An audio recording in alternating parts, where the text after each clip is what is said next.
কবরেরই খবর যদি মানুষ জানিত, কবরেরই খবর যদি মানুষ জানিত, ঘরবাড়ি ছাড়িয়ারে সবাই পালাইতো। আল্লাহুম্মা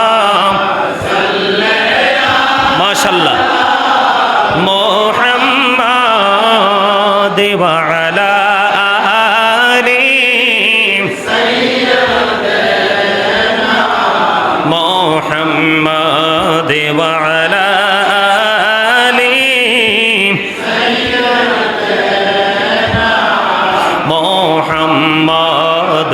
আইসো ভবে যাইতে হবে কবরে, আইসো ভবে যাইতে হবে কবরে, হিসাব নিকাশ দিতে গহবে হাসরে। আল্লাহুম্মা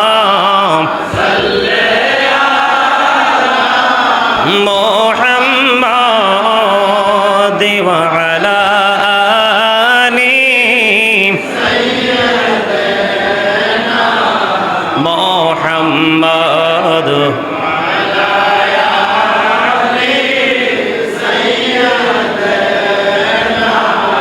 মুহাম্মাদ। কবরেরই খবর যদি মানুষ জানিত, কবরেরই মহাপদে ঘরবাড়ি ছাড়িয়ারে সবাই তো। আল্লাহুম্মা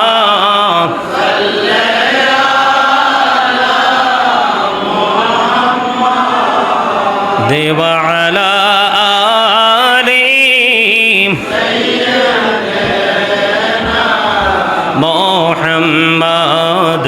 এই দুনিয়ার মুসাফির খানা জানো না,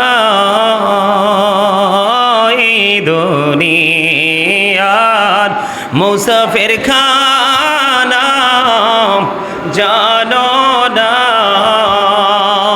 কত মানুষ আইলো গেল রইল না। আল্লাহুম্মা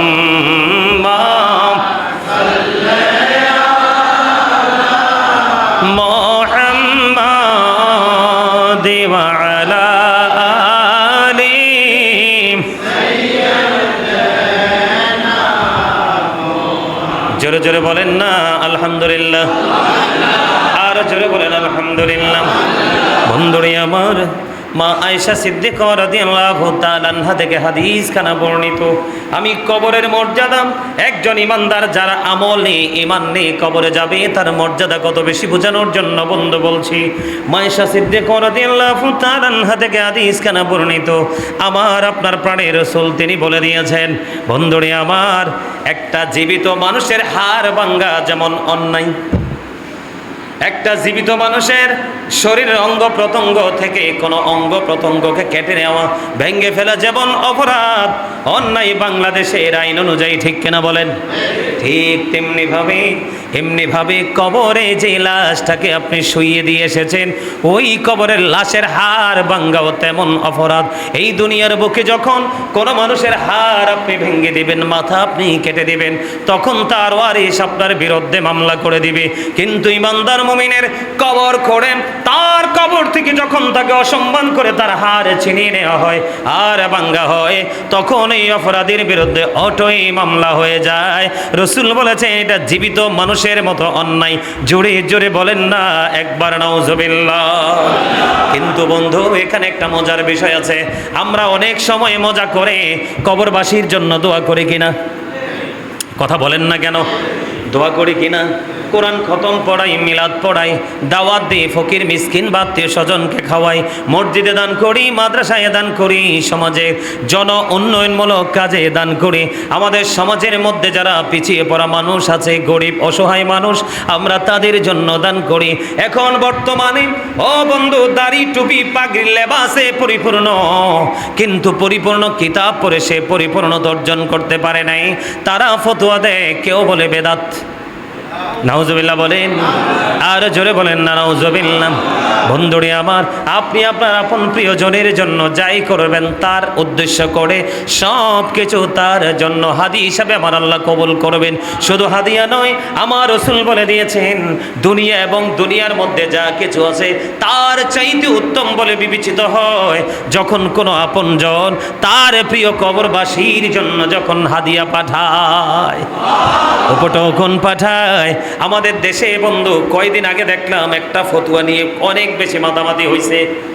সেই মাতামাতি হলো, মানুষ যখন ইন্তেকাল করার পরে, মানুষ মারা গেলে যখন 4 দিন 5 দিন যে যখনই সুযোগ পায় আপন স্বজনদের জন্য ভোজের আয়োজন করে, এইগুলাতে নাকি শয়তান প্রস্রাব করে। আরো জোরে নাউজুবিল্লাহ বলেন। আপনার মনের মধ্যে ইখতিলাফ থাকতে পারে যে 4 দিন 5 দিন 6 দিন 7 দিন নিয়ে আপনার কোনো ইখতিলাফ, আপনার কোনো চিন্তা ভাবনা, কোনো কমেন্টস থাকতে পারে, কিন্তু শয়তানের মতো এত নাপাক জিনিসের সাথে তুলনা করা তাও প্রস্রাব। নাউজুবিল্লাহ বলেন। এই যে মূর্খ, এই যে জাহেলদের থেকে আমাদের সন্তানদেরকেও বাঁচাতে হবে। এই কারণে বললাম, ওই যে গভীর সমুদ্রের মধ্যে যখন একজন মানুষ সাঁতার কাটতে থাকে, আশ্রয় খুঁজতে থাকে বাঁচার জন্য, ঠিক ওই বিপদগ্রস্ত মানুষের মতো হলো কবরবাসীরা। এই জন্য কবরবাসীর জন্য তোমরা বেশি বেশি করে হাদিয়া উপটকন পাঠাও। জোরে জোরে বলেন না একবার সুবহানাল্লাহ, আর জোরে বলেন না সুবহানাল্লাহ। বন্ধুরে আমার, দুনিয়া এবং দুনিয়ার মধ্যে যা কিছু রয়েছে তা হতে অনেক প্রিয় বলে গণ্য হয় যখন আপন স্বজন কবরবাসীর জন্য দোয়া করে। ও বন্ধু, রাসূল বলেছেন তুমি তোমার আপন স্বজনের জন্য যেটা মন চায় সেটাই করো। মসজিদে 1000 টাকা দিবা, দাও, ওই হাদিয়াও তার কবরে চলে যাবে। কোন ফকিরকে খাওয়াই দিলে, আল্লাহ গো তুমি তো সবচেয়ে বেশি পছন্দ করো পরিচিত অপরিচিত লোককে সালাম দিয়ে দেওয়া। আজান যখন হবে সময় মতো গিয়ে নামাজ আদায় করা। আর যখন কোনো মানুষ ক্ষুধার্ত থাকবে তাকে পেটটা ভরে তৃপ্তির সাথে খাইয়ে দেওয়া, এটা তোমার কাছে বেশি পছন্দের মালিক। আমি আজকে আমার বিবি, আমার ভাই, আমার বোন, আমার মা বাবা, আমার দাদা দাদি, আমার নানা নানি, আমার শ্বশুর শাশুড়ি, এমন প্রিয়জনের মধ্যে যে কেউ চলে গেল, আজকে জুম্মার দিনে আমি 5 জন 10 জন 20 জনকে খাইয়ে দিলাম, এটার বিনিময়ে আমি চাই আমার অমুক অমুককে তুমি কবরে হাদিয়াটা পৌঁছে দিবা, এর বিনিময়ে তাকে তুমি ভালো রাখবা। আল্লাহ এটা তার জন্যই বরাদ্দ করে দেয়। কেউ যদি ফতুয়াতে মানবেননি, কেউ যদি ফতুয়াতে শুনবেননি। এখন বন্ধু, আমি গতকালকেও এখানে আলোচনা করে গেছি। ও বন্ধু, আপনাকে আমাকে মনে রাখতে হবে, এই দুনিয়ার মানুষগুলো নষ্ট হয়ে গেছে। ব্রাজিল আর আর্জেন্টিনার খেলা চলছে, ঠিক কিনা বলেন? কতটা অসহায়, কতটা অসভ্য আমরা, কতটা নির্লজ্জ আমরা, কতটা বেহায়া মুসলমান। এই জন্য বেঈমান কাফেরের গজব মুসলমানের উপরও আসে। কথা বলেন না কেন? ও বন্ধু, আল্লাহ কোরআনে বলেছেন উইদ্দাত লিল কাফিরিন, আল্লাহ কাফেরদের জন্য বানাইছে জাহান্নাম। আল্লাহ বলেছেন উইদ্দাত লিল মুত্তাকিন, মুত্তাকিনদের জন্য বানিয়েছে জান্নাত। আমরা কেন জান্নাত বাদ দিয়ে জাহান্নামী হচ্ছি? তার কারণ হলো আমরা বেঈমান কাফেরকে ফলো করে আমি আমার লাইফ স্টাইলকে চেঞ্জ করে দিচ্ছি। আল্লাহ কোরআনে বলেছে ইন্নাল কাফিরিনা কানু লাকুম আদুওয়াম মুবিনা।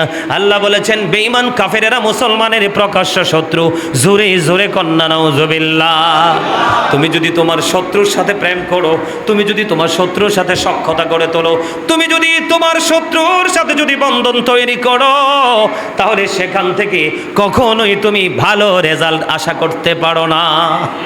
শত্রু কি আপনাকে ভালো থাকতে দিবে, ভালো রাখবে? না না না।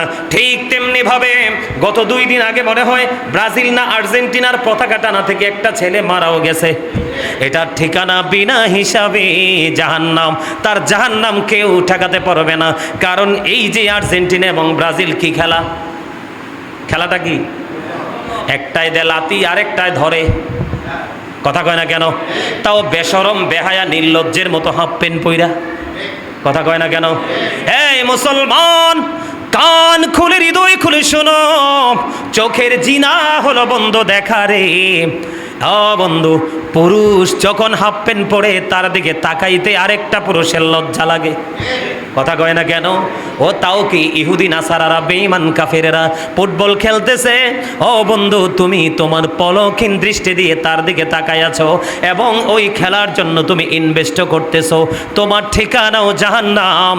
কারণ তুমি 100% আমি মনে করব তুমি জাহান্নামী। কারণ হলো তুমি বেঈমান কাফেরের সংস্কৃতির চর্চা নিয়ে ব্যস্ত।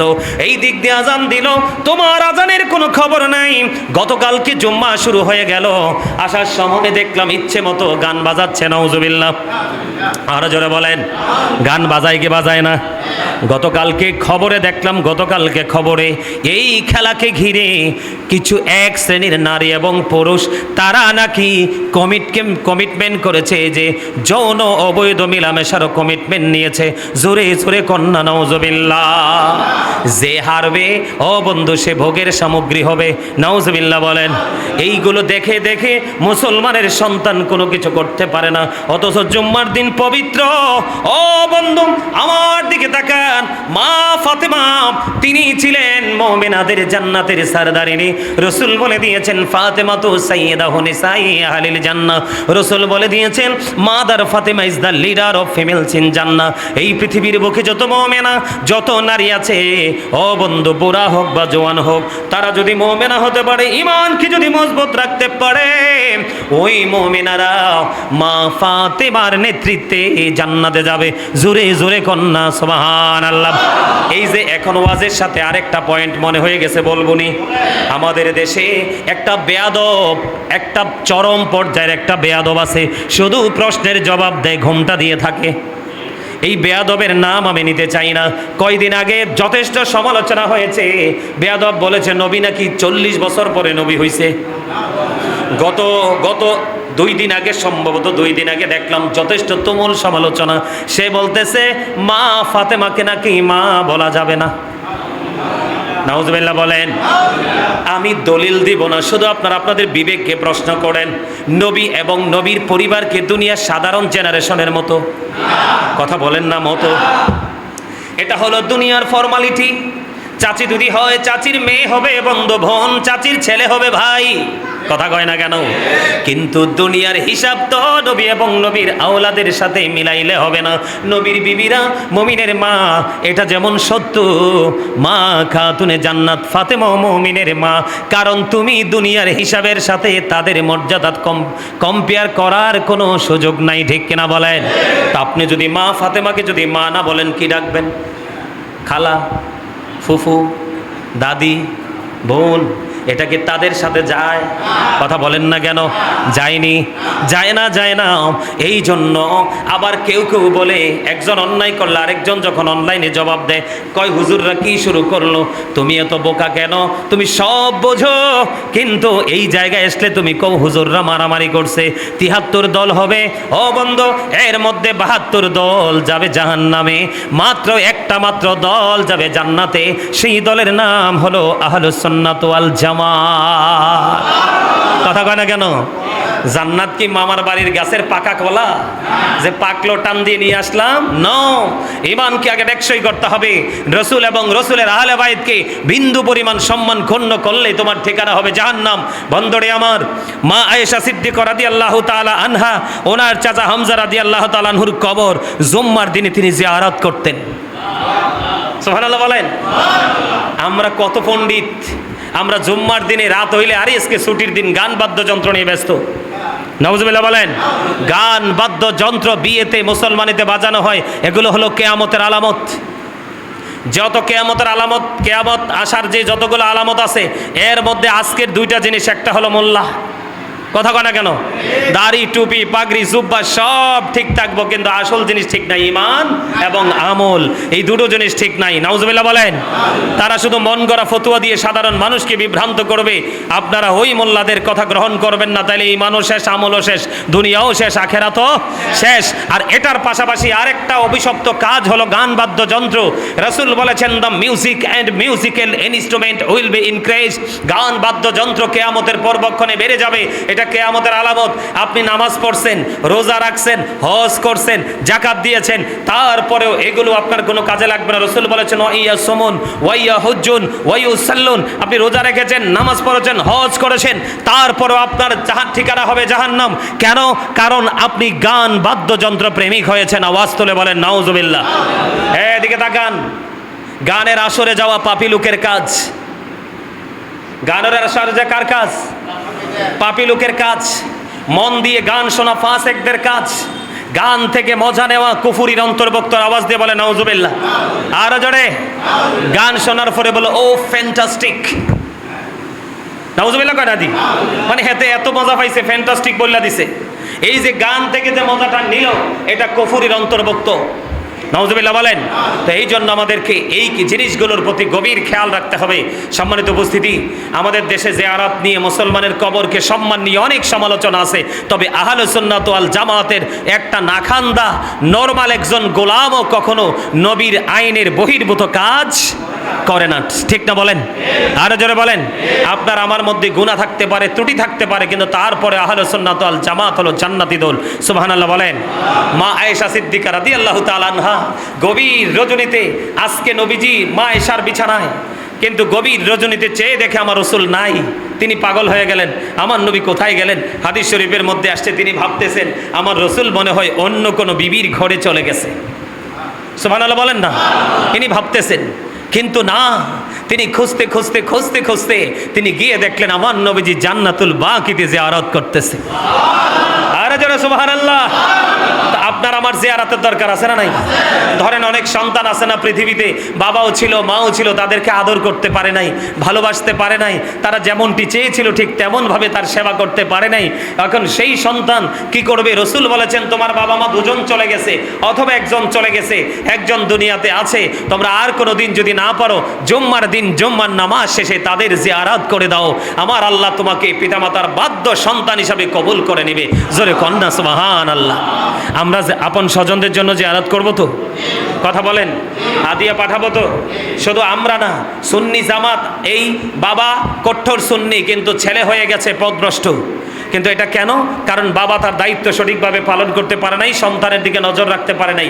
আমরা যেন আমাদের সন্তানদেরকে আহলুস সুন্নাত ওয়াল আকীদায় পরিপূর্ণ আকীদা সম্পন্ন করতে পারি, বিশেষ করে কবরকে, মুসলমানের কবরকে সম্মান করতে পারি, আপন স্বজনের কবর জিয়ারত করতে পারি, এবং দুনিয়ার বুকে থেকে আমরা যেন আমাদের পূর্বপুরুষ যারা চলে গেছে তাদের জন্য হাদিয়া পাঠাতে পারি, এবং আমরা চলে যাওয়ার আগে আমরা আমাদের নেক্সট যে জেনারেশন, পরবর্তী প্রজন্ম, আমরা যেন তাদেরকেও আমরা চলে যাওয়ার পরে আমাদের জন্য হাদিয়া পাঠানোর টেকনিক শিখাতে পারি।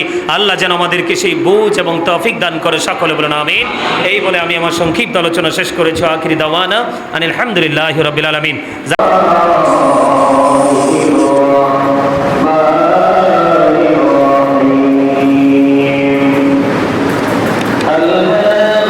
التكاثر حتى زرتم المقابر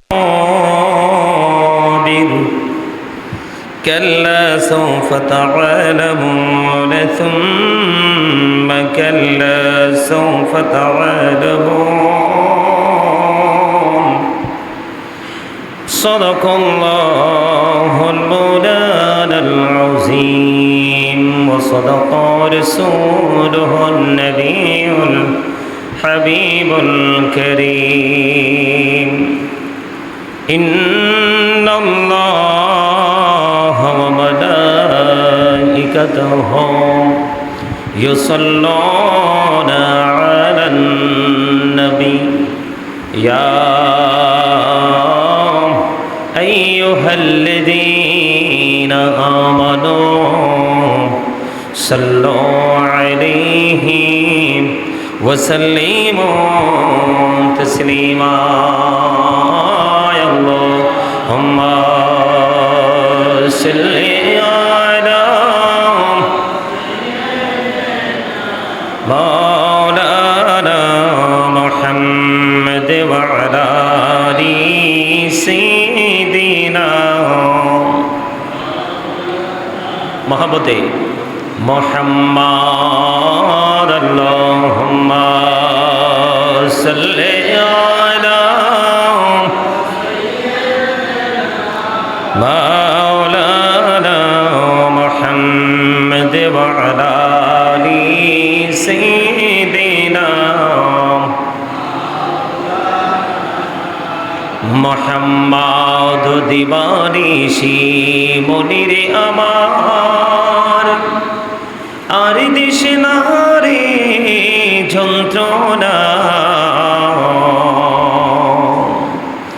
ধনী যদি হইতাম ধনী যাইতাম সোনার মদিনায় আল্লাহুম্মা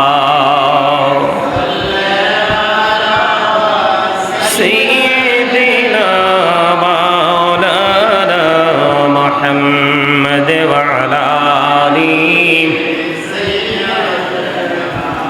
মাওলানা মুহাম্মদ লা ইলাহা ইল্লাল্লাহ লা ইলাহা ইল্লাল্লাহ লা ইলাহা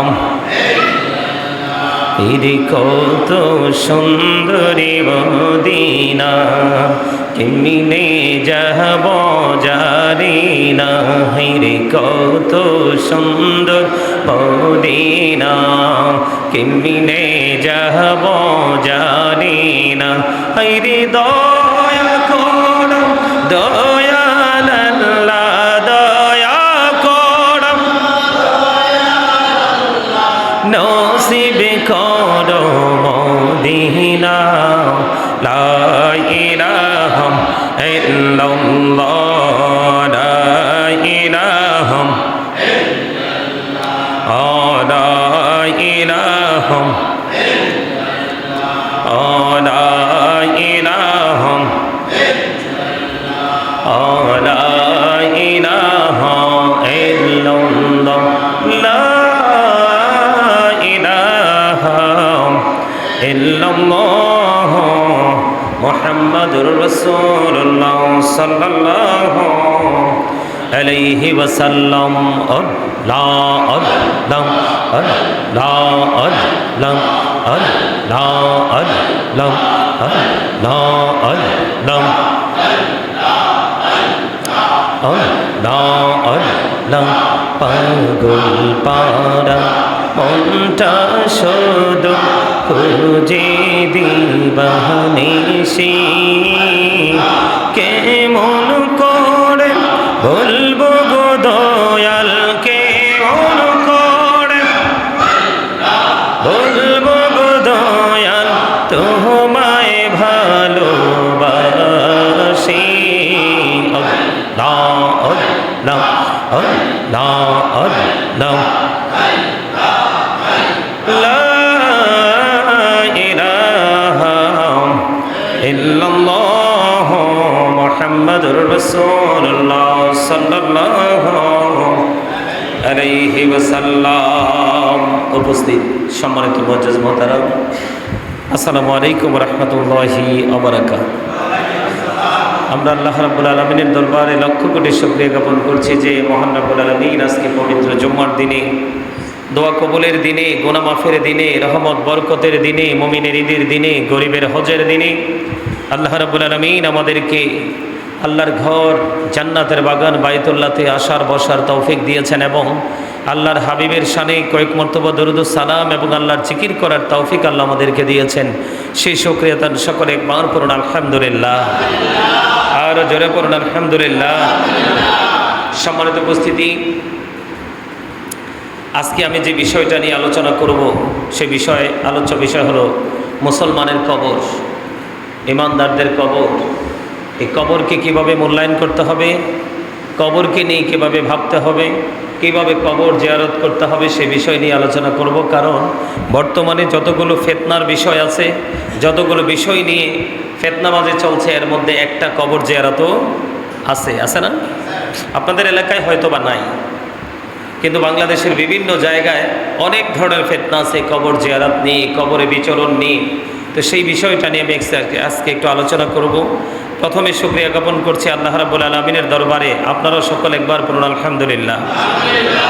আলহামদুলিল্লাহিল্লাযী খালাকাল মাউতা ওয়াল হায়াতা লিয়াবলুওয়াল ইবাদা আইয়ুহুম আহসানু আমালা।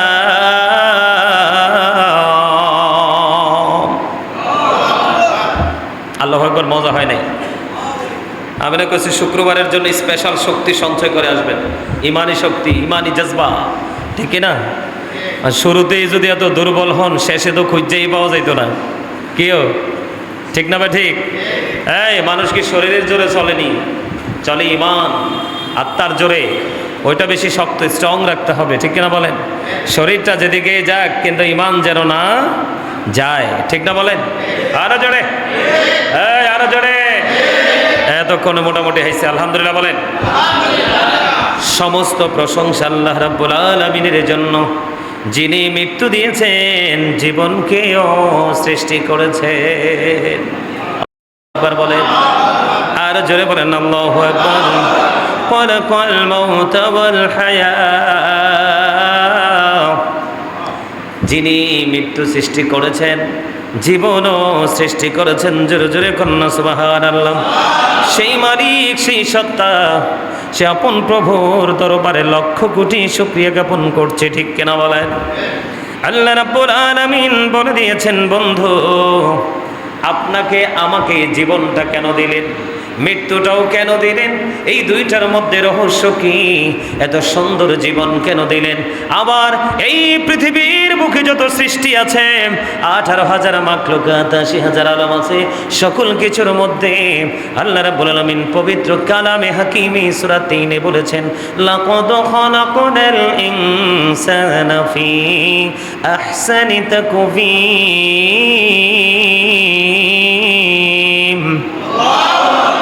আল্লাহ রাব্বুল আলামিন বলে দিয়েছেন, মানুষকে অত্যন্ত সুন্দর করে তিনি সৃষ্টি করেছেন। এত সুন্দর, ও বন্ধুগো, এত সুন্দর করে তিনি মানুষকে সৃষ্টি করেছেন, যার সাথে সৃষ্টির কোনো কিছুকে কোনো তুলনা করা চলে না। শুধু এখানেই ক্ষান্ত নয়, কোরআন শরীফের 30 পারায় আপনারা দেখবেন, আমি বেশি বেশি করে যেই সূরাটা দিয়ে নামাজ পড়ি, ইদাস সামাউ ফাতারাত ওয়া ইদাল কাওয়াকিবু انتثرت وإذا البحار فجرت وإذا القبور بعثرت علمت نفس ما قدمت وأخرت يا أيها الإنسان ما غرك بربك الكريم। আছে না নাই? আরো জোরে বলেন না, আছে না নাই? আল্লাহ রাব্বুল আলামিন এই সূরাতে অত্যন্ত চমৎকার ভাবে তিনি বলে দিয়েছেন, ফি আইয়ি সূরাতিম মা শাআ রাক্কাবাক। আল্লাহু আকবার। আল্লাহ রাব্বুল আলামিন সূরা 3 বলেছে, মানুষ অত্যন্ত সুন্দর করে তিনি বানিয়েছেন। সূরা ফিতরের মধ্যে তিনি বলে দিয়েছেন, মানুষকে ওনার মন মতো করে বানাইছে। জোরে জোরে কন্যা সুবহানাল্লাহ। ও বন্ধু, এই পৃথিবীর ভূমির মুসলমানগুলো কেউ কি কোনোদিন চিন্তা করেছে, কেন রে আমাদেরকে এত সুন্দর করে বানালেন? কেনই বা অন্য সব কিছুর চাইতে তিনি ব্যতিক্রম বানালেন? কেনই বা তিনি আমাদের জন্য আবার মৃত্যুর ব্যবস্থা করলেন? এই মৃত্যুর ব্যবস্থা করার পরে আবার কেন তিনি পুনরায় আমাদেরকে জীবিত করার সিস্টেম রেখে দিলেন? জীবিত করার পরে, পুনরুত্থানের পরে আবার কেন তিনি বললেন, ইন্নাল্লাহা সারিউল হিসাব, Allah is quick to take account? আল্লাহ কেন বললেন? ও বন্ধু, আল্লাহ রাব্বুল আলামিন কেন বললেন? আল্লাহ আমাদের হিসাব গ্রহণে অত্যন্ত তৎপর। আমি যদি এখান থেকে বের হয়ে যাই, আমার রাসূল আবার কেনই বা বললেন, আল কবর রাউজাতুম মির মির রিয়াদিল জান্নাতি আও হুফরাতুম মিন হুফারিন নার। আমার আল্লাহ আবার কেন আমার রাসূল জানিয়ে দিলেন, হাদিস শরীফের মধ্যে এসেছে, রাসূল বললেন কবরটা দুইটা রূপে রূপান্তরিত হবে। কারো কারো জন্য কবরটা জান্নাতের বাগান হবে, আবার কারো কারো জন্য কবরটা হয়ে যাবে জান্নাত। জোরে জোরে একবার বলেন না আল্লাহু আকবার, একবার বলেন না সুবহানাল্লাহ। আবার আমার আল্লাহ, আবার কেন আমার আল্লাহ বলে দিলেন ওয়া ইদাল কুবুরু বুসিরাত আলিমাত নাফসুম মা কদ্দামাত ও আখরাত। আল্লাহ রাব্বুল আলামিন কেনই বা বলে দিলেন কিয়ামতের দিন, ওই হাসরের দিন কবরটাকে ওপেনিং করা হবে, উন্মুক্ত করা হবে, উন্মোচন করা হবে। ওই দিন আপনি আমি কে কি করেছি আর কি করিনি, পৃথিবীর মানুষ যে যেমন কর্ম করেছে এটা প্র্যাকটিক্যালি তার চোখের সামনে থাকবে। এতগুলো কথা, এত কিছুর কারণ কি? এই বন্ধুর সমাধানটা এখনই আমি দিয়ে দিতেছি। আল্লাহ রাব্বুল আলামিন মানুষকে যেমন সৃষ্টি করেছেন মৃত্যু দিয়ে, পাশাপাশি তিনি মানুষকে আগে জীবন দিয়েছেন। কেন জীবন দিলেন? আমার আল্লাহ বন্ধু খালাকাল মাউত ওয়াল হায়াতা লিয়াবলুওয়াল ইবাদা আইয়ুহুম আহসানু আমালা। জোরে জোরে বলুন না একবার আল্লাহু আকবার। ও বন্ধু, যিনি মৃত্যু এবং জীবনকে সৃষ্টি করেছেন যেন বান্দাকে তিনি পরীক্ষা করতে পারেন। ওমা, পরীক্ষার কথা শুনে ভয় পাইছে? আপনি ভয় পান বা না পান, আমি ভয় পাই বা না পাই, এটাই চিরন্তন সত্য। পরীক্ষা দিতে হবে না? আপনার জন্য ফাইনাল এক্সাম অপেক্ষা করতেছে। সবাই কিন্তু এক্সামে যেতে হবে, এখান থেকে চাইলেও কেউ এড়িয়ে যেতে পারবেন না। এই বক্তব্যকে এক্সপান্স করতে পারবেন দুনিয়াতে, কিন্তু ওখানে আর এটাকে কি করার সুযোগ নাই, এটাকে ডিনাই করার কোনো সুযোগ। যেন বান্দাকে তিনি পরীক্ষা করতে পারেন তাদের মধ্যে আমলের দিক দিয়ে কে বেশি উত্তম। এবার হিসাব মিলছেনি? কথা বলেন না, বুঝতে পারছেননি? ও বন্ধু, আমি বরাবরই বলে থাকি, এই জুম্মার দিন হলো দুনিয়ার ইমানদার মুমিনের জন্য স্পেশাল একটা ক্লাস। এটা এমন একটা ভার্সিটি, এই ভার্সিটি বন্ধু, যেই ভার্সিটি মানুষকে দুনিয়া এবং আখিরাতকে শেখার যেই শক্তিটা পুরোটা এখান থেকে মানুষ নিতে পারে বন্ধু। আল্লাহ রাব্বুল আলামিন জীবন সৃষ্টি করেছেন, মৃত্যু সৃষ্টি করেছেন মানুষকে পরীক্ষা করার জন্য কে আমলের দিক দিয়ে সর্বোত্তম হতে পারে। কিন্তু বন্ধু, ওই যে আমি শুরুতে একটা আয়াত তেলাওয়াত করেছি পবিত্র কালামে হাকিম থেকে বন্ধু, আলহাকুমুত তাকাসুরু হাত্তা যুরতুমুল মাকাবির। আল্লাহু আকবার। কাল্লা সাওফা তাআলামুনা সুম্মা কাল্লা সাওফা তাআলামুন। জোরে জোরে বলেন আল্লাহু আকবার। আপনাকে আমাকে কে বন্ধু ওই পরীক্ষা প্রস্তুতি থেকে দূরে সরে নিয়ে গেল? কোন জিনিস আপনাকে ওই পরীক্ষা দেওয়া থেকে দূরে সরিয়ে নিল? এইটা হলো বন্ধু দুনিয়ার সম্পদ। ঠিক কিনা বলে? দুনিয়ার সম্পদ আপনাকে আমাকে পুরোপুরিভাবে না পারলেও বন্ধু, এই দুনিয়ার মানুষ মুষ্টিময় কোটি কিছু মানুষ ছাড়া ম্যাক্সিমাম মানুষই পৃথিবী লোভী হয়ে গেছে, সম্পদের লোভে পড়ে। ও বন্ধু, তারা সব কিছুই ভুলে গেছে। ঠিক কিনা বলে? কিন্তু বন্ধু, আমরা, আপনারা, তোমরা সবাই জানতে পারবে, শীঘ্রই জানতে পারবে, খুব দ্রুত, খুব তাড়াতাড়ি জানতে পারবে। ও বন্ধু, যেদিন তুমি জানতে পারবে, ওই দিন জানার পরে তোমার কোনো ফায়সালা হবে না, কোনো ফায়দা হবে না। কারণ আমি আগেই বলেছি, আল্লাহ রাব্বুল আলামিন বলে দিয়েছেন লা ইয়ামুতু, মানুষ আর সেদিন মরতে পারবে না। আমার আল্লাহ বলেছেন ফিহা ওয়ালা ইয়াহইয়া, চাইলে মানুষ সেদিন কোনো বাঁচতেও পারবে না। আমার আল্লাহ বলে দিয়েছেন ওমা হুমান হাবিগাইবিন, মানুষ চাইলে সেদিন সেখান থেকে পালাইতেও পারবে না। এই জন্য বন্ধু, দুনিয়ার মোহে পড়ে তুমি সব কিছু বলে যেও না। দুনিয়াতে যেহেতু আমরা আসি, থাকতে হবে, খেতে হবে, চলতে হবে, সব কিছু করতে হবে। দুনিয়ার মধ্যে আমরা সব কিছু করতে চাই, কিন্তু ওই সম্পদের পিছনে দৌড়াতে চাই না যেই সম্পদ, যেই উপার্জন আমাকে মৃত্যুর কথা বলিয়ে দেয়, কবর কবরের কথা বলিয়ে দেয়, ওই ফিউচারের কথা বলিয়ে দেয়। এমন কর্ম আমরা আমাদের জীবনের সাথে অ্যাডজাস্ট করতে চাই না, ঠিক কিনা বলেন? বন্ধুরে আমার, আমরা কবরে যাবো কি যাব না? আর জোরে বলেন না। বন্ধুরে আমার, এই কবরে যাব, এবং আমাদের পূর্বপুরুষরাও কবরে চলে গেছে। কথা বলেন না কেন? আমাদের পূর্বসূরি যারা ছিলেন তারাও বন্ধু কবরে চলে গেছে, ঠিক কিনা বলেন? বন্ধুরে আমার, কবর এমন একটা গুরুত্বপূর্ণ জায়গা, এমন একটা সম্মানের জায়গা। মুসলমানের ও বন্ধু ঈমানকে মৃত্যুর কথা স্মরণ করিয়ে দেওয়ার একটা জায়গা। ওই কবর যেখানে থাকুক, ওই কবরকে অসম্মান করা যাবে না, এটাকে সর্বোচ্চ মর্যাদা দিতে হবে। কেননা ও বন্ধু, কবরকে পদদলিত করা, কবরের উপর বসা, কবরের উপর ঘুমানো, ও বন্ধু, সব ধরনের কর্মকাণ্ড এগুলো মাকরুহে তাহরিমি, তার মানে হারামের অন্তর্ভুক্ত। তাহলে বোঝা যায় কবরকে সর্বোচ্চ মূল্যায়ন করতে হবে, ঠিক কিনা?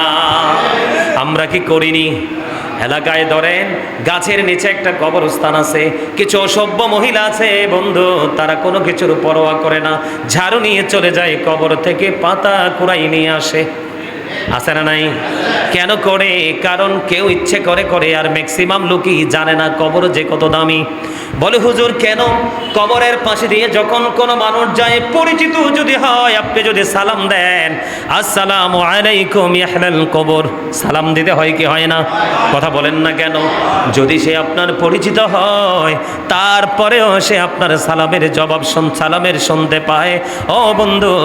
আর যদি সে অপরিচিত হয়, তারপরেও সে সালাম শুনতে পায়। সুবহানাল্লাহ বলেন। তাহলে কবরে যারা আছে তারা মৃত নয়, ও বন্ধু, তারা সিস্টেমের বেড়াজালে আটকেছে। কার? আল্লাহর। কথা বলেন না কেন? আমাদের দেশে এই মানুষ যখন কবরে যায়, কবর জিয়ারত করার ক্ষেত্রে মানুষ কিছু ভুল করে, আছে না নাই? যেমন এখানে যে গোরস্থানটা আছে, অনেক গোরস্থান আছে, এলোমেলো আছে বন্ধু। এই গ্রামের পাশের গ্রামের মানুষ রাস্তায় দাঁড়িয়ে কিন্তু সে জিয়ারত করতে পারবে না, ঠিক কিনা বলেন? এই জন্য সমাধান পেয়ে গেলাম, আমরা কবরের দিকে মুখ করে দাঁড়িয়ে আমরা কবর জিয়ারত করব। সুবহানাল্লাহ বলেন না কেন? কোন দিকে? ধরেন আপনাদের এই যে গোরস্থানটা আছে, রাস্তা থেকে দাঁড়িয়ে বন্ধু কবর জিয়ারত করতে পারছি না, এখন আমি এমন একটা জায়গায় যেতে হবে যেই দিকে আমার কাবা আমার পিছনে পড়ে যায়, কিন্তু আমার যে আপনজন তার কবরটা আমার এই দিকে। জিয়ারত করতে হলে কোরআন হাদিসের আইন অনুযায়ী বন্ধু আমি তার দিকে ফিরে জিয়ারত করব। এই জিয়ারত করতে গিয়ে যদি কাবা যদি পিছনে পড়ে যায়, কোনো সমস্যা নাই, তুমি তোমার আপনজনকে সামনে রেখে জিয়ারত করো। সুবহানাল্লাহ বলেন। এটা কিন্তু গুরুত্বপূর্ণ একটা মাসালা বন্ধু, এটা কিন্তু গুরুত্বপূর্ণ একটা সমাধান। অনেকেই মনে করেন যে কাবাকে পিছনে দিয়ে জিয়ারত করা যায় না। না না না, ও বন্ধু, কাবাকে পিছনে দিয়ে জিয়ারতের ক্ষেত্রে জায়েজ আছে, এটা না জায়েজ না। কিন্তু কবরের দিকে দাঁড়িয়ে বা বসে নামাজ পড়া জায়েজ নাই। কি করা জায়েজ নাই? কবরের দিকে মুখ করে, ও বন্ধু, কবরের দিকে মুখ করে নামাজ পড়া জায়েজ নাই। নামাজ পড়া যাবে না। কিবলাকে কাবাকে পিছনে দিয়ে লাশকে সামনে রেখে জিয়ারত করা যাবে, এতে কোনো সমস্যা নাই। জোরে জোরে একবার বলেন সুবহানাল্লাহ, আর একটু মোহাম্মত করে বলুন না সুবহানাল্লাহ। বন্ধুরে আমার আপনার প্রাণের রাসূল তিনি বলে দিয়েছেন অত্যন্ত গুরুত্বপূর্ণ বিষয়, মুসলমান কত দামি, ইমানদার কত দামি, তার কবর কত বড় সম্মানের জায়গা। এই যে পুরো গোরস্থান, এটা কত মর্যাদার জায়গা, রাসূল সমাধান দিয়ে দিয়েছেন। তোমার গায়ে তুমি আগুন লাগিয়ে দিলে, রাসূল বললেন একটা মানুষ তার গায়ে আগুন ধরিয়ে দিল, আগুন ধরিয়ে দেওয়ার পরে তার এই প্রথমে তার জামাটা পড়ে যাবে, এই জামাটা যখন পড়ে নিশ্চিহ্ন হয়ে যাবে, তারপরে আর অবশিষ্ট তার দেহে কিছু নাই, তখন তার শরীরের চামড়াটা পড়তে থাকবে।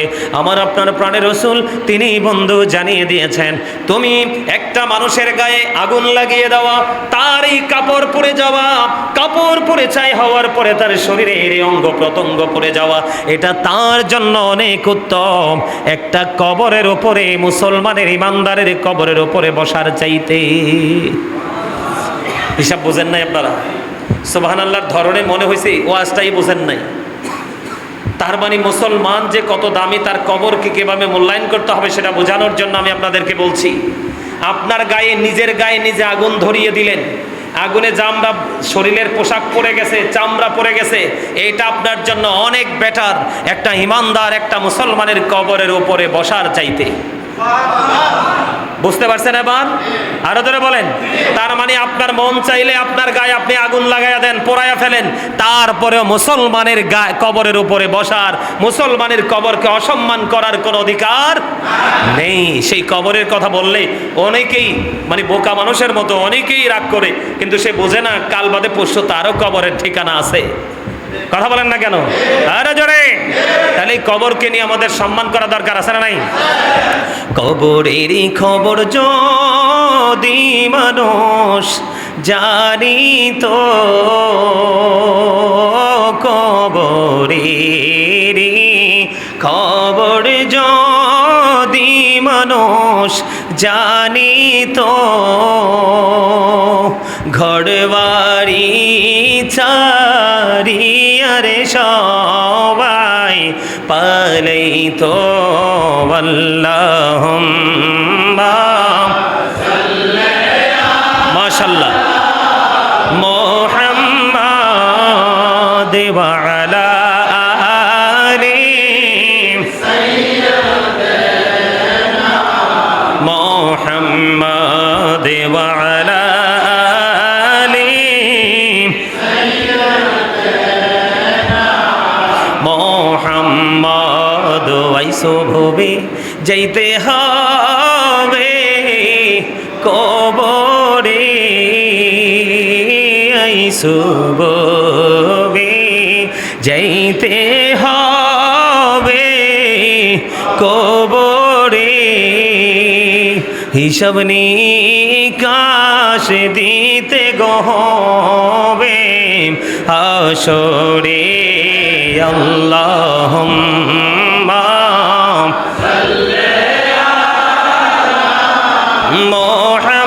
মুহাম্মাদ ওয়া আলা আলি সাইয়্যিদানা মুহাম্মাদ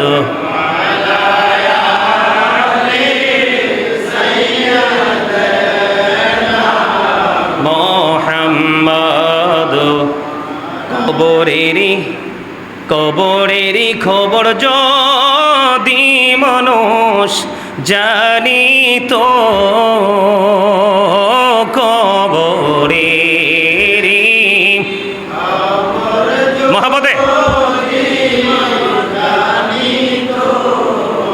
ঘরবাড়ি চারিয়ারে সবাই তো।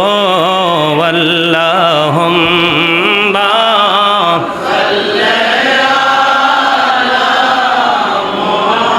মুহাম্মাদ ওয়া আলা আলি সাইয়্যিদানা মুহাম্মাদ। এই দুনিয়ার মুসাফির খানা জানো না, দুনিয়ার মুসাফির খানা জানো না, কত মানুষ আইলো গেল রইল না। আল্লাহুম্মা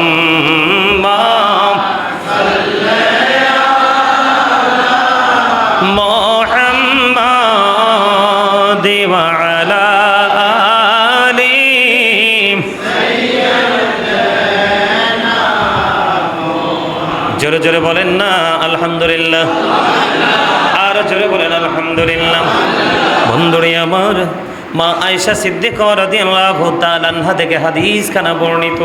আমি কবরের মর্যাদা, একজন ইমানদার যারা আমল নেই, ঈমান নেই, কবরে যাবে তার মর্যাদা কত বেশি বোঝানোর জন্য বন্ধু বলছি।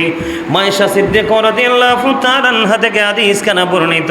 আমার আপনার প্রাণের রাসূল তিনি বলে দিয়েছেন, বন্ধুরে আমার, একটা জীবিত মানুষের হাড় ভাঙা যেমন অন্যায়, একটা জীবিত মানুষের শরীরের অঙ্গ প্রত্যঙ্গ থেকে কোনো অঙ্গ প্রত্যঙ্গকে কেটে নেওয়া, ভেঙে ফেলা যেমন অপরাধ, অন্যায় বাংলাদেশের আইন অনুযায়ী, ঠিক কিনা বলেন? ঠিক তেমনিভাবে এমনিভাবে কবরে যে লাশটাকে আপনি শুইয়ে দিয়ে এসেছেন, ওই কবরের লাশের হাড় ভাঙ্গাও তেমন অপরাধ। এই দুনিয়ার বুকে যখন কোনো মানুষের হাড় আপনি ভেঙে দিবেন, মাথা আপনি কেটে দিবেন, তখন তার ওয়ারিশ আপনার বিরুদ্ধে মামলা করে দিবে। কিন্তু ইমানদার মুমিনের কবর খোঁড়ে, তার কবর থেকে যখন তাকে অসম্মান করে তার হাড় ছিনিয়ে নেওয়া হয় আর ভাঙ্গা হয়, তখন এই অপরাধীর বিরুদ্ধে অটোই মামলা হয়ে যায়। রসুল বলেছেন এটা জীবিত মানুষের মতো অন্যায়। জোরে জোরে বলেন না একবার নাউজুবিল্লাহ। কিন্তু বন্ধু, এখানে একটা মজার বিষয় আছে। আমরা অনেক সময় মজা করে কবরবাসীর জন্য দোয়া করি কিনা? কথা বলেন না কেন? দোয়া করি কিনা? কোরআন খতম পড়াই, মিলাদ পড়াই, দাওয়াত দিই, ফকির মিসকিন বা আত্মীয় স্বজনকে খাওয়াই, মসজিদে দান করি, মাদ্রাসায় দান করি, সমাজের জন উন্নয়নমূলক কাজে দান করি। আমাদের সমাজের মধ্যে যারা পিছিয়ে পড়া মানুষ আছে, গরিব অসহায় মানুষ, আমরা তাদের জন্য দান করি। এখন বর্তমানে ও বন্ধু, দাড়ি টুপি পাগড়ি লেবাসে পরিপূর্ণ, কিন্তু পরিপূর্ণ কিতাব পড়ে সে পরিপূর্ণতা অর্জন করতে পারে নাই। তারা ফতোয়া দেয়, কেউ বলে বেদাত। নাউজুবিল্লাহ বলেন, আর জোরে বলেন না নাউজুবিল্লাহ। বন্ধুরে আমার, আপনি আপনার আপন প্রিয়জনের জন্য যাই করবেন তার উদ্দেশ্য করে সব কিছু তার জন্য হাদিয়া হিসাবে আমার আল্লাহ কবুল করবেন। শুধু হাদিয়া নয়, আমার রাসূল বলে দিয়েছেন দুনিয়া এবং দুনিয়ার মধ্যে যা কিছু আছে তার চাইতে উত্তম বলে বিবেচিত হয় যখন কোনো আপনজন তার প্রিয় কবরবাসীর জন্য যখন হাদিয়া পাঠায়, উপটোকন পাঠায়। আমাদের দেশে বন্ধু কয়দিন আগে দেখলাম একটা ফতুয়া নিয়ে অনেক বেশি মাতামাতি হয়েছে। সেই মাতামাতি হলো, মানুষ যখন ইন্তেকাল করার পরে, মানুষ মারা গেলে যখন 4 দিন 5 দিন যে যখন সুযোগ পায় আপন স্বজনদের জন্য ভোজের আয়োজন করে, এইগুলাতে নাকি শয়তান প্রস্রাব করে। আরো জোরে নাউজুবিল্লাহ বলেন। আপনার মনের মধ্যে ইখতিলাফ থাকতে পারে যে 4 দিন 5 দিন 6 দিন 7 দিন নিয়ে আপনার কোনো ইখতিলাফ, আপনার কোনো চিন্তা ভাবনা, কোনো কমেন্টস থাকতে পারে, কিন্তু শয়তানের মতো এত নাপাক জিনিসের সাথে তুলনা করা তাও প্রস্রাব। নাউজুবিল্লাহ বলেন। এই যে মূর্খ, এই যে জাহেলদের থেকে নবীজি আল্লাহ আল্লাহ আল্লাহ লা ইলাহা ইল্লাল্লাহ আল্লাহ লা ইলাহা ইল্লাল্লাহ, না জানি তো বাইতে নৌকা, না জানি সাঁতার, আইরে দয়া করে পার করিও জাহান্নাম মাঝার। নবীজি আল্লাহ আল্লাহ আল্লাহ লা ইলাহা ইল্লাল্লাহ, শরীরে জিন্দা নবীজি সোনার মদিনায়, আসুন সবাই দাঁড়াইয়া সালাম জানাই। নবীজি আল্লাহ আল্লাহ আল্লাহ ইয়া নবী সালাম আলাইকা ইয়া রাসূল মহব্বতে ইয়া হাবিব সালাম আলাইকা সালাওয়াতুল্লাহ সাইয়্যিদি ইয়া রাসূল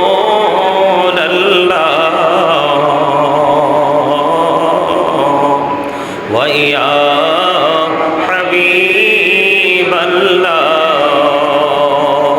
নবী গো সালাম হাজার বার, রাসূল গো সালাম লাখো বার, জানাই যে সালাম কোটি বার, তার তোরে শোকর হাজার বার। ইয়া নবী সালাম আলাইকা ইয়া রাসূল সালাম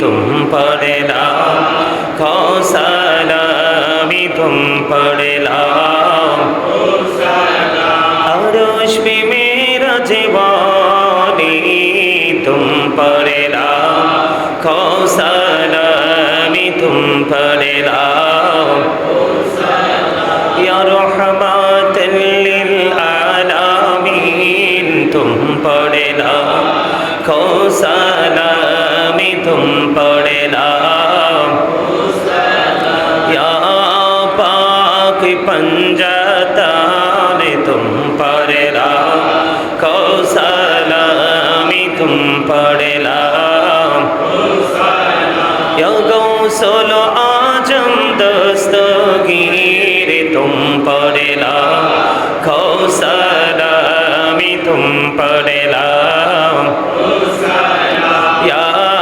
खाजा अजमेरी तुम पढ़ लाखों सलामी तुम पढ़ लाखों या शहजालाल अमानी तुम पढ़ लाखों सलामी तुम पढ़ लाखों या शहीन शाही गजपोरी तुम पढ़ लाखों सलामी तुम पढ़ लाखों प्राणीर मुर्शिद बगदादी तुम पढ़ लाखों सलामी तुम पढ़ लाखों या कुल्लो औलिया तुम पढ़ लाखों सलामी तुम पढ़ लाखों बलगल उला बिकमालिही कजबत जाओ बिजमालिही हसनत जमियो खसालिही सल्लल्लाहु अलैहि वलिही सल्लल्लाहु वाला मुहम्मद सल्लल्लाहु अलैहि सल्लल्लाहु मुहम्मद सल्लल्लाहु अलैहि अस्सलातु वस्सलामु अलैका रसूलल्लाह अस्सलातु वस्सलामु अलैका हबीबल्लाह अस्सलातु वस्सलामु अलैका शाफिउल मुजरिमीन अस्सलातु वस्सलामु अलैका रहमतल लिल आलामीन अस्सलातु वस्सलामु अलैका या नूरुल्लाहि व जौहरुल अव्वल अरनी बिजमालिका या রাসূলুল্লাহ সকলে যারা দিনে পড়ছিল ফাতিহা শরীফ তিনবার সূরা ইখলাস শরীফ পড়বার দরুদ শরীফ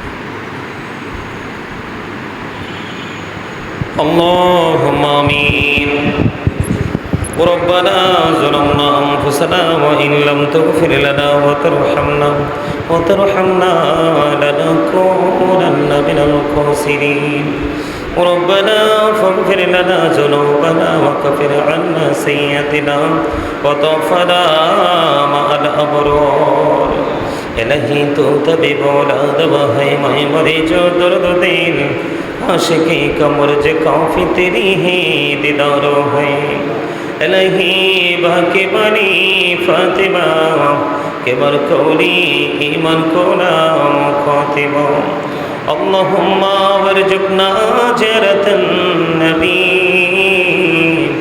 अल्लाहुम्मा वरजुकना शफाअतन नबी या रब्बल आलमीन मलिक আল্লাহ জুমা নামাজ আদায় করে তোমার আশিক বান্দাদেরকে নিয়ে আল্লাহ গো তোমার শাহী দরবারে দোকানে হাত তুলেছি মেহেরবানি করে আমাদের হাত তুমি কবুল মঞ্জুর করে নাও আল্লাহ এতক্ষণ পর্যন্ত যা কিছু করেছি সকল ত্রুটিগুলো ক্ষমা করে দিয়ে হাদিয়া লক্ষ কোটি কোটি গুণে বাড়াইয়া প্রাণের নবীজির নুরানি কদম বরকে শুধু সোনার মদিনায় হাদিয়া তুমি পৌঁছায় দাও।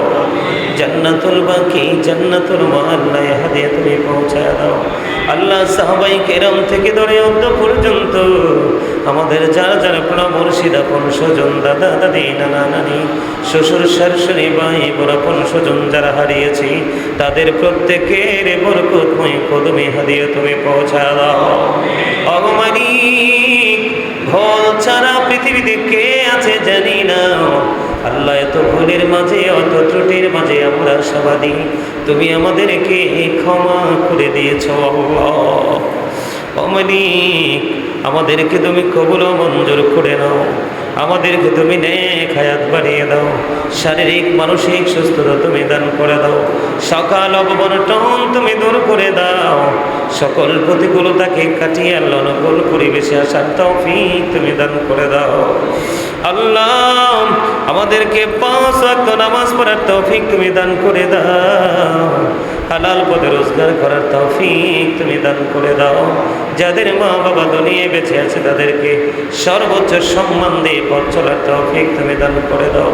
আল্লাহ আজকে যে আলোচনা করেছি সে আলোচনার উপর আমল করার তৌফিক তুমি দান করে দাও। ওগো আল্লাহ এই এলাকার মধ্যে আমার যত মা বোনের আছে আল্লাহ তাদেরকে তুমি কবুল ও মঞ্জুর করে নাও। আল্লাহ তাদেরকে তুমি নেক হায়াত বাড়ায়া দাও। আল্লাহ তাদেরকে শারীরিক মানসিক সুস্থতা দান করে দাও। আল্লাহ তারা নিজেই কোরআন আল্লাহ হাদিসের ইলম শিখে ঈমানকে মজবুত করে তারা যেন তাদের আপন সন্তানদেরকে শেখাতে পারে ট্রেনিং দিতে পারে সেই তৌফিক তুমি দান করে দাও। অগমানিক এই যে মসজিদে বসে বসে তোমার কাছে দরখাস্ত করছি এই মসজিদের মধ্যে আল্লাহ আল্লাহ গো জায়গা দিয়ে টাকা দিয়ে পয়সা দিয়ে অর্থ দিয়ে বুদ্ধি দিয়ে শ্রম দিয়ে সার্বিক সহযোগিতার মাধ্যমে আল্লাহ যারা এই জান্নাতের বাগান সাজিয়েছে মেহেরবানি করে যারা চলে গেছে তাদের কবরে হাদিয়া পৌঁছে দাও। যারা দুনিয়ায় বেঁচে আছে সবাইকে নেক হায়াত তুমি বেশি বাড়িয়ে দাও। বিশেষ করে আমাদের মুতাল্লি সাহেব এবং ওনার আওলাদদেরকে তুমি কবুল মঞ্জুর করে নাও ইয়া রাব্বুল আলামিন। বিশেষ করে আল্লাহ আজকে যতগুলো মানুষ দোয়া চেয়েছেন প্রত্যেকটা মানুষের দোয়াগুলো তুমি কবুল করে নাও আল্লাহ। মেহেরবানি করে আল্লাহ গো আমার দেশের মানুষগুলো ছেলে মেয়েরা ইহুদি নাসারাদের খেলা নিয়ে আল্লাহ তারা ব্যস্ত হয়ে পড়েছে। আল্লাহ তাদেরকে হেদায়াত দাও। আল্লাহ তাদেরকে সঠিক বুঝ তুমি দান করে দাও। ওই অন্ধকার থেকে আলোর দিকে ফিরে আসার তৌফিক তুমি দান করে দাও। ওগো মালিক মেহেরবানি করে আল্লাহ এলাহি বিন হোসেন আজলাইনের জন্য দোয়া চেয়েছে আল্লাহ তাকে তুমি কবুল করে নাও। শারীরিক মানসিক সুস্থতা দান করে দাও। সকল বিপদ আপদ থেকে তুমি পরিপূর্ণ হেফাজত করে নাও। আসমানি বলো আসমানি জমিনি বলো জমিনে হাওয়াই বলো হাওয়ার সাথে তুমি মিশিয়ে দাও। আল্লাহ তার মা বাবা দাদা দাদি আল্লাহ ফুফা ফুফি আল্লাহ যারা আপন স্বজন সবাইকে তুমি কবুল মঞ্জুর করে নাও। আল্লাহ মেহেরবানি করে আমাদের এই এলাকার মধ্যে যতগুলো কবরবাসী তাদের সঙ্গে সঙ্গে গোটা পৃথিবীর কবরে যতগুলো আল্লাহ মানুষ এক জাররা পরিমাণ ঈমান নিয়ে শুয়ে আছে প্রত্যেকের কবরে হাদিয়া পৌঁছে দাও। এবং জীবিত যারা আছে তারা যেন তাদের আপন স্বজনের জন্য হাদিয়া বুটকন পাঠাতে পারে সেই তৌফিক তুমি দান করে দাও। বিশেষ করে ইয়া রাব্বুল আলামিন আল্লাহ গো আমাদের এই গ্রাম থেকে এলাকা থেকে দেশ থেকে যত ভাই বাবারা বিদেশে গিয়েছে সবাইকে তুমি শারীরিক মানসিক সুস্থতা তুমি দান করে দাও। আল্লাহ যার যত সমস্যা আছে সকল সমস্যার সমাধান তুমি করে দাও। আল্লাহ গোটা পৃথিবী থেকে গোটা দুনিয়া থেকে অসংখ্য মানুষ দোয়ার প্রার্থী হয়েছে সবাইকে তুমি কবুল করে নাও। যে আশা নিয়ে দোয়া চেয়েছে প্রত্যেকের মনের আশা তুমি পুরা করে দাও।